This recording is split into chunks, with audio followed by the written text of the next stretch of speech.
This is the shore of Matilda Bay, where we are meeting today, for those of you who cannot be here in person. Aboriginal people have gathered at this beautiful place for tens of thousands of years. Thank you, Sally, Andrew, and the REES and A²E² organising committee for awarding me the privilege of talking to you like this today. I'm going to argue that large improvements in engineering performances are possible, and we'll need them to sustain life on this planet as we know it. That's why we need more understanding on today's engineering practices to lay the education foundations for the improvements that we're going to need in future. My evidence comes from many data sources, including over 300 interviews, a dozen field studies of engineers at work in different countries, and in different settings over 20 years, representing all the main disciplines. There's much to be proud of. Engineers rarely encounter difficulties with engineering science in their jobs. All seem amazingly satisfied with their career choices.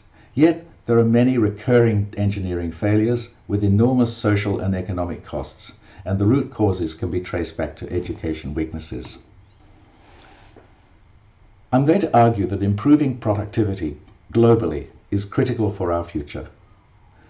Without this, we will not achieve the Sustainable Development Goals, nor avoid catastrophic global warming, nor eliminate poverty, nor will we have political stability. Now, productivity is an unfamiliar topic for many engineers. I shall explain the relevance and why engineering performances are so influential. We will need large improvements in engineering performances in order to achieve the productivity improvements we need. And for that, we will need significantly improved understandings of engineering practices and the influences of education. Along the way, we'll need answers for several critical questions for us as engineering education researchers. And because research takes time, I'm going to offer some short-term suggestions that just might shift the workplace performance dial a little bit in the right direction in the meantime. Now, productivity is critical because it affects all life on this planet. Here in Perth, safe drinking water costs around $3 per 1,000 litres, delivered through your kitchen and bathroom taps anytime you want it. Right across South Asia, women and children have to carry water like this every day. The cost, including the value of unpaid labour, a real economic penalty, is around $35 to $50 per 1,000 litres, about 15 times the cost here in Perth, the driest city in the driest continent. This engineering failure to deliver affordable, safe drinking water for people in homes and workplaces affects around 3 billion people worldwide. Hundreds of millions of children are growing stunted because of being forced to drink contaminated water through sheer necessity. That's an almost unimaginable burden of care on future generations. And if you're not sure what stunting means, I urge you to read about it, and then you'll understand. Safe drinking water is still delivered like this in so many countries, even today. Here in Jakarta, each bottle costs around $2 delivered and contains just 20 litres. That's between 70 and $130 per 1,000 litres. 30 times the cost in Perth. While people in low-income countries face such extraordinarily high costs, how can we eliminate poverty and foster social development? These cost differences reflect productivity differences, which in turn reflect differences in engineering performances. Water supply is engineering business. This chart shows productivity improvement in advanced countries like the USA, Australia, and others. South Korea is at the bottom, but this chart shows productivity improvements in the emerging world, and South Korea is at the top for comparison. Countries with the largest populations on the planet average around 5 times less productivity than wealthy countries. That means their people face much higher costs for goods of similar quality and durability on average than us in wealthy countries. This ratio has not changed in over 60 years. Hence the difficulties we see in poverty elimination efforts and humanitarian aid programs. Reducing greenhouse emissions is all about improving productivity. Improved energy efficiency, providing similar performance with less energy use, will provide about half of all the greenhouse emission reductions we need. Unfortunately, the productivity improvements that would show we're on the right path to a more sustainable future are not evident yet. Here's a chart that shows productivity changes in the United States manufacturing sector since the 1980s. Notice there has been negligible improvement since around 2005. Similar figures are evident in productivity data from nearly all other countries, rich and poor.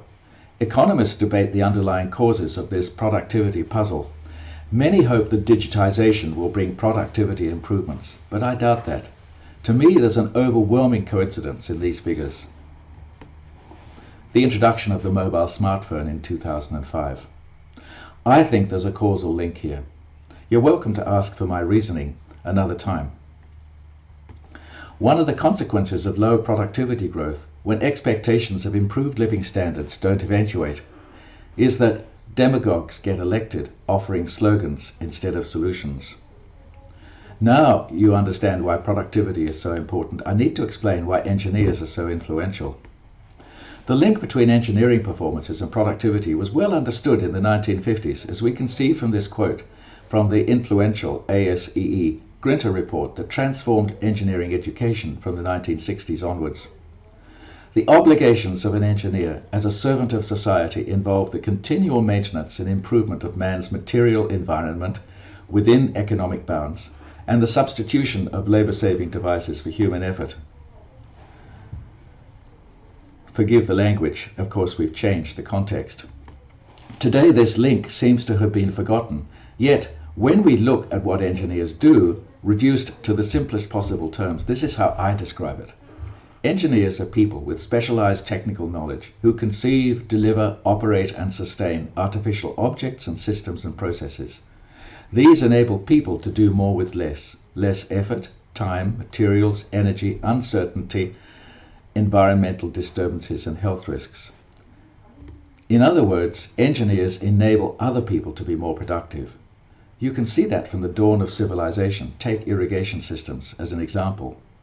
And that's what I do in my work as an engineer since I retired from being a teaching research academic here years ago. My work should enable everyone to have affordable cooling with far less energy consumption and climate impact than traditional air conditioning that's been around for a century or so. Air cooling in hot climates enables enormous productivity, health and welfare improvements. You only need to look at the history of the USA, Singapore, Japan, South Korea, even China and other countries to see that. And here's my little invention, a tiny fridge with a fan inside that blows cool air cooling people, not buildings. We can achieve comfort this way with far less energy consumption. The next part of my argument is that there's plenty of space to improve engineering performances. Let's look at industry data on capital expansion projects over $1 billion. An arbitrary criterion for success is that the investors should get at least 50% of their promised investment return. And that's a pretty low bar and hardly satisfactory. The data tells us that only 2 in every 6 of these large projects succeeds. 1 in 6 are complete write-offs. The investors lose everything. Even in well-organized engineering enterprises, about 50% of operating turnover is lost from operations and maintenance mistakes. These figures are appalling. However, because they are so bad, we should be able to get significant improvements relatively easily. But that's the only consolation. If you want an explanation why engineers have such a rotten reputation amongst investors, governments, and in boardrooms, you need look no further. Here's an example from Western Australia, about 500 kilometers east of here. This nickel refinery cost $2.6 billion to build and was sold for $250 million in 2009. The buyers thought they had a bargain. They spent $400 million on upgrades and then mothballed it a few years later. $2.9 billion in value, destroyed. And this is one of many, many, many projects worldwide with similar outcomes. You don't hear much about these projects because most owners don't want their shareholders to know. Collaboration weaknesses provide explanations for most of these project failures and also most major industrial accidents. Weaknesses include divergent notions of project objectives. People in different parts of the enterprise have different ideas about what they're trying to achieve. Weaknesses include lack of planning, detailed documentation, inappropriate specifications, inadequate checking and inadequate design reviews. So, what do we know about engineering practices that contribute to these failures? There's plenty of evidence now that engineering is predominantly interdependent work, and thank you, Casey Beddoes, for giving me that term. It's socio-technical work in which the social and technical parts are intertwined. It starts and ends with collaboration. The largest single component of an engineer's day involves social interactions with other people to enact collaboration performances. Meetings, emails, telephone conversations, text messages, document exchanges, and so on. A good proportion of the time is spent finding information. When you ask engineers to assess how much time they spend on solitary technical work like design, calculations, problem solving, and so on, the kinds of stuff we teach in universities, most disciplines report 2 to 4%. Some that involve extensive analysis or simulation report up to 20%. I'll try and explain why collaboration is such a large part of engineering and why social interactions are so dominant even at the start of an engineer's career in jobs with predominantly technical focus. So I use this diagram to illustrate the components of engineering practice that come out of the studies that I performed with my students. Engineering practice rests on a platform of technical and financial foresight, being able to make predictions and plans to enable engineering activities. It involves extensive technical collaboration performances on which the results depend. The three main results I symbolize by 3 cups of tea. My wife is addicted to tea, that's why. The first, client satisfaction, triggers payment for the work done. That's an essential outcome for engineers. Intrinsic achievement satisfaction, when you tell your grandchildren, you see that funny little yellow thing up on the side there? I designed that. And success builds your reputation as an engineer, which in turn leads to further work. The collaboration performances rely on technical knowledge and understanding, permeating everything, and I symbolize this idea with these blue traces emanating from the right-hand corner, the technical core of engineering, which stems from the education we all strive to provide.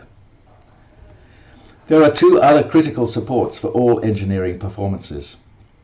On the left side, we see perception skills. On the background, what I call tacit ingenuity, half hidden, knowledge that we're unaware of, but which enables us to create solutions.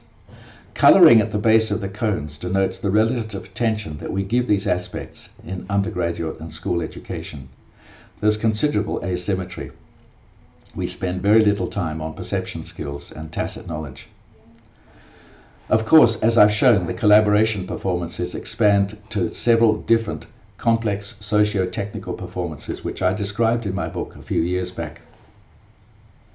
Now, here's my representation of the knowledge that graduates emerge with from engineering schools, the technical knowledge. I represent knowledge with clouds for several reasons. It's hard to grab hold of a cloud. It's hard to see how deep you're going into one, how much further you need to go.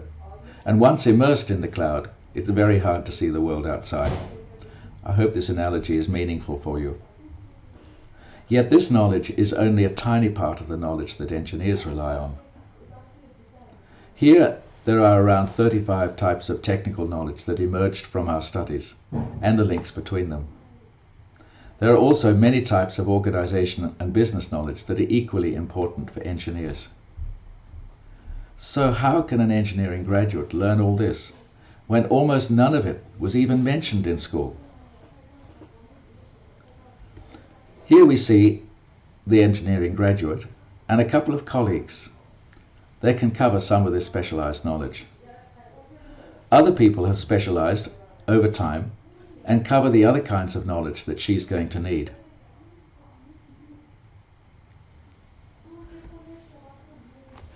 She collaborates with all these people to access the knowledge. She can't learn it all from them, not even in 100 lifetimes. Instead, she persuades them to contribute skilled performances using the knowledge they carry in their heads, a process that I refer to as technical coordination. This informal collaboration, a kind of informal leadership, depends on relationships. Some are strong, illustrated here with thick lines. Others are relatively tenuous, the thin lines, and some non-existent. One of my students suggested this analogy. All these people have relationships represented by pipes between them, with valves. Each person can open or close the valve governing the strength of the relationship between them. Engineering knowledge, therefore, is a multi-layered social network. A different layer for every engineering product, process, or system. Traversing it takes time and social skills.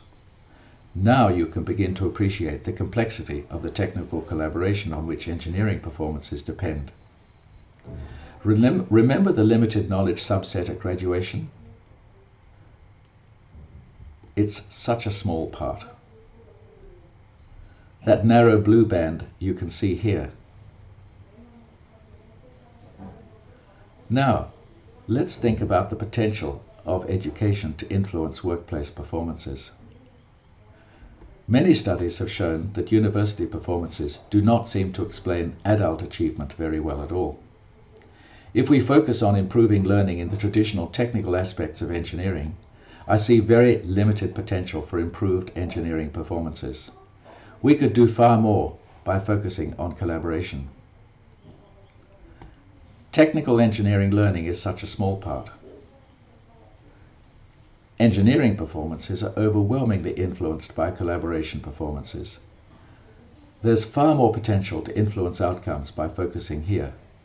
But there are many difficulties, not the least is an already overcrowded curriculum. Another fundamental difficulty. So far, to my knowledge, no one has come up with evidence that contradicts this assertion I offered a couple of years ago in my paper, Transitioning to the Workplace. Exams and written assessment methods cause students to privilege and value independent work and written communication. To focus on collaboration, we need to balance these powerful hidden messages coming from assessment mechanisms that contradict attempts to get students to embrace collaboration and oral communication skills. Therefore, engineering education, I argue, and particularly research, needs to move out of classrooms into new spaces, particularly early career stages for young engineers. My books provide some starting points, but I have to admit they leave many questions unanswered. Culture, systems, and structures complicate this issue. There are many influences on engineering performances: general intelligence and learning ability, learned abilities such as emotional intelligence and languages, capabilities and expectations shaped by higher education, the culture of the host society, the culture, systems, and structure of the organization, and the interplay between structures and agency. We're only just beginning to even consider these issues. To illustrate the concept of structure and agency, think about this street market. Markets like this have existed for millennia, but it takes a lot of experience, social skills, knowledge, and determination to build up a loyal customer base that would enable someone to earn a reliable income in markets like this. In contrast, here's a modern supermarket. The arrangement of shelves, price tags, barcodes, logistic systems, cash registers, product packaging, all incorporating heaps of embodied knowledge. All this enables young people with little or no experience to make a decent living in an industry with extremely tight margins. The structure enables people to be productive without much skill development, and at the same time it limits their autonomy. Perception skills and tacit ingenuity, two of the three pillars for engineering practice, are hardly developed at all in engineering relative to engineering science. So how do we avert this apparent disaster? Just like the supermarket, it is the structure in established engineering enterprise. Formal procedures, ways of working, standards, codes, regulatory frameworks. Engineers with patchy skills, even patchy science and maths, can fit into these organizations and work productively. These structures limit an engineer's autonomy or agency. But the lesson here is that individual performance depends as much or more on workplace culture, systems, and structures as on individual capabilities. Understanding education influences will not be easy. We are left with so many unanswered questions. As Celia pointed out in her talk, we're not even sure how to measure competencies. The papers that I have seen derive competencies from engineers or employers' opinions. However, in our research, we found that engineers were unaware of many aspects of the work they perform every day. I'm still to be convinced that engineers can provide reliable competency descriptions. So how well do competencies predict workplace performances? I think that's a question waiting for answers. I've not seen any studies on that.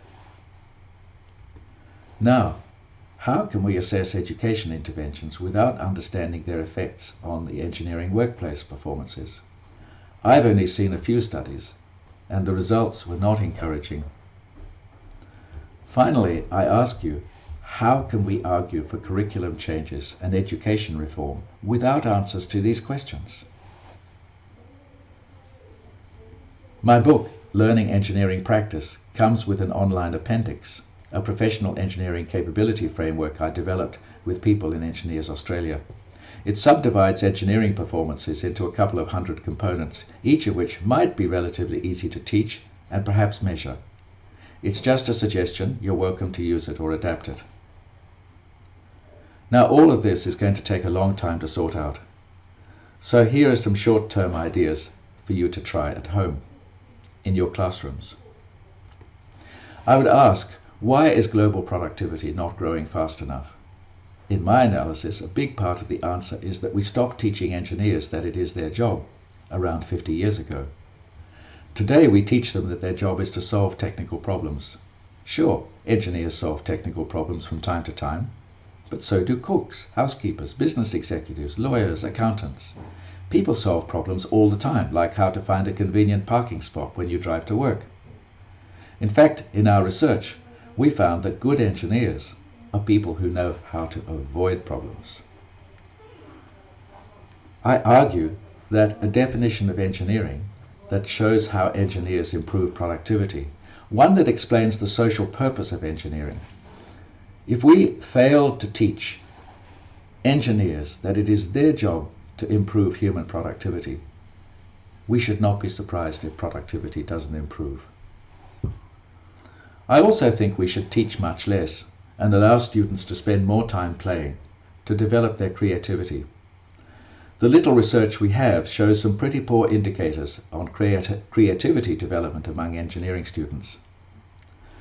When I started teaching listening and note-taking skills in a capstone design course, the students asked me why they didn't get help to learn that in the first year. They found it really helpful, and research has demonstrated the learning benefits. Many years ago, I learned that we could build students' visual perception skills by getting them to learn freehand sketching. Cheryl Sorby and others have developed these ideas extensively. Although the evidence base is limited, it tells us that engineers are pretty weak in critical thinking skills. Recently, I had to accredit an engineering course with around 25% of the curriculum devoted to humanities and social sciences. I expected the graduates to have an excellent appreciation of critical thinking and outstanding communication skills. Yet, both alumni and employers still complained about communication skills. I believe they had conflated communication and collaboration. The alumni we met on the accreditation visit were extraordinarily articulate, but not necessarily good collaborators. And furthermore, they could not distinguish what critical thinking was. They were unable to explain it. Having seen it used at this university for many years, I think that the routine recording of lectures is one of the most destructive education innovations introduced in my entire career. It promotes disengagement, absence from the campus, and weakens the incentive for students to learn social skills, which largely determine career success. The design capstone course that I taught in the last few years of my career relied on classroom attendance and participation. Andrew Gazomi will tell you how he managed to do that through the pandemic. We need to reward students for interdependent performances, and role-play simulations are an excellent way to do that. I'm happy to elaborate more if you would like me to. I argued many years ago that engineering students should learn to teach. Students learn much more from each other than they do from us, so why not build on that, and in doing so reward them for interdependent performances? Grade them on the results they achieve with the students they teach, rather than reciting pedagogical theories. Well, that's it. And here's some recent literature to add to your reading list. And there's a few photographs of Perth in Western Australia to watch while you ask me some questions. You're welcome to communicate by email, and you will notice material on my blog you can access anytime. So here's a cricket match that was in progress as I spoke at the conference. And here's our campus. Notice the tens of thousands of students. And here's a photograph of Perth taken from one of the office buildings, a construction site in the foreground, but nevertheless you can see what a pretty place we're so fortunate to live in. And another view with our quintessential black swans. Black swans are native to Western Australia. If you find them anywhere else, it's because they have been transported there. And our incredible beaches, just a short drive from the city. Here in winter, in summer, of course, a paradise.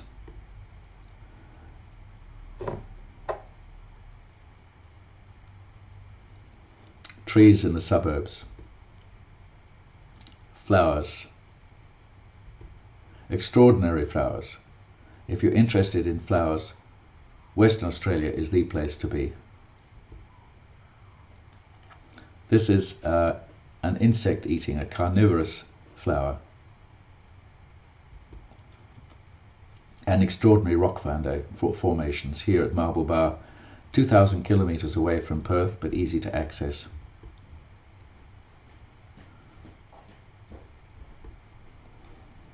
An Indian Ocean sunset, something we're privileged to almost every day of the year. Stars at night through unpolluted skies.